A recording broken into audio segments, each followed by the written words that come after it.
Sometimes where there's smoke, there's fire. And this is one of those fights that's amazing. Thank goodness it's the third time it's been booked between Baby K, Karl Roberson, and the Italian Dream, Marvin Vettori, at 185 pounds.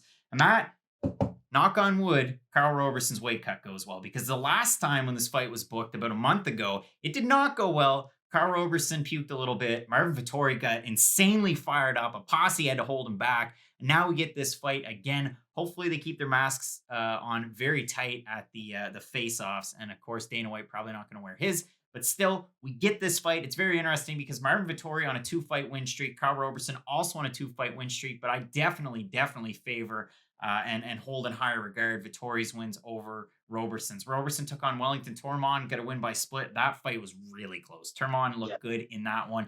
And he knocked out Roman Kopylov in his last fight, which was 6 months ago. But Marvin Vettori's taken on a stable of tough outs. He's got the one draw against Omari Akhmedov. He's got the loss to Israel Adesanya, but since then, winning 2 in a row, Cesar Fajea and Aldierte Andrew Sanchez. Marvin Vettori can get it done in a lot of different ways. Karl Roberson, and again, oversimplification, but Karl Roberson has some very heavy hands for this division. What do you make of this fight? Because if I'm not mistaken, Marvin Vettori's fight against Israel Adesanya had a lot of people scratching their heads. It didn't, though. That's the problem. If you go back and watch that fight, Israel Adesanya won that fight very clearly, and it was a split decision, but it was one of those weird ones where one judge just wasn't watching the fight, I think. That's the problem. Everyone tries to bring that fight up, like Marvin Vettori had this major accomplishment, losing to Israel Adesanya. He didn't, win a round of that fight, I didn't think, at least. He had one close round, but that was about it. You're wrong. Continue. Marvin Vettori reminds me a lot of Ian Heinisch in that way that they just kind of stay at this sort of, and I hate to use this word, but they kind of stay at this labored pace throughout the whole entire fight where they never really overexert themselves. It's just a very constant forward pressure. And I know we saw Ian Heinisch get a big knockout win, but traditionally that's just kind of how he's fought. Just a lot of forward pressure, a lot of volume, not really overexerting himself, but throwing pretty good power. And Marvin Vettori really follows that game. And having good wrestling to back everything up as well. Exactly. So if things are going south in the striking exchanges, they can always take it to the ground. Karl Roberson, like you said, he's kind of a knockoff Uriah Hall, who is in turn a knockoff Anderson Silva. So it's like 3 degrees down from Anderson Silva. But Karl Roberson doesn't have the grappling to keep up with Marvin Vettori. Even if he does have success on the feet, let's say he drops Marvin Vettori, you have to finish him on the ground. And I don't trust Karl Roberson's ground game in the slightest because we've seen on multiple occasions he elbowed Glover Teixeira in the back of the head 75 times, and Glover Teixeira was still able to grab a leg, flip him down, get on top, and choke him out. Now, I understand Glover Teixeira is one of the better fighters. And up a weight class, too. And up a weight class, but still, Karl Roberson went from basically winning a fight by knockout due to a bunch of illegal strikes, might I add, to losing a fight 3 seconds afterwards. The grappling is such a liability for Roberson, and I think we can both agree. On the feet, he's a serious threat to anybody because of the power and the dynamic of his striking, because he throws really good head kicks.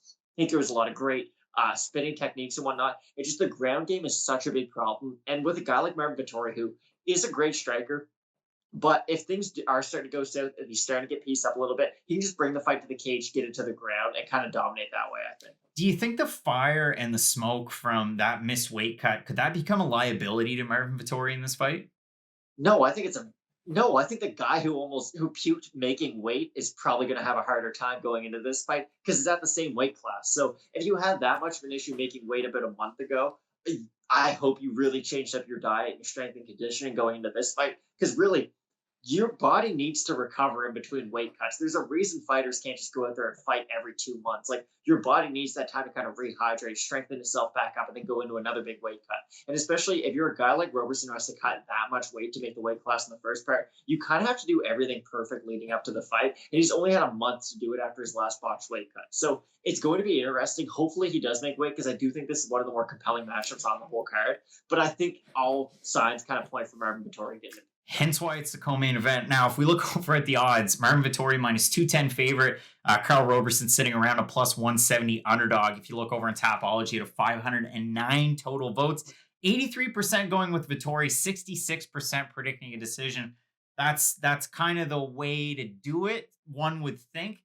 You talk about common opponents, you talk about Cesar Fajea in this one, and Karl Roberson featured in a prelim on a pay-per-view with Cesar Fajea. How did that one go? Not well at all. He got choked unconscious. Now, that's the problem, too. Arm triangles seem to be sort of a weakness of Karl Roberson. He lost to Cesar Fajea by that. He lost to Glover Teixeira by that. And a big, strong guy like Marvin Vettori, who is quite wrestling centric, that's a really good, or that's a great submission for guys who are wrestlers. I mean, Sarah McMahon's a pretty famous example of a woman who has openly said, I don't train jujitsu because wrestling's better. And that's her best submission. She gets a really good head and arm choke. She's terrible at defending them when she's in them, but that's a story for another day. I think Vettori just has more ways to win this fight. Karl Roberson basically needs a walk-off KO because I don't trust his grappling to that degree. Even if he does drop Vettori, again, he's going to have to jump on him, and I think he could get flipped over and kind of dominated from that point. So Marvin Vettori has so many different ways to win this fight, while Karl Roberson really only has one method of victory. I'm going to be going with Marvin Vettori as well. And Matt, you're not going to want to miss the rest of the predictions. If you missed them already, go back and check them out in the playlist over there. 2 minutes for the main card, 2 minutes for the prelims, 5 minutes for I and Calvillo in the main event. Matt, as we always say with Fight Night Picks, let's get into it.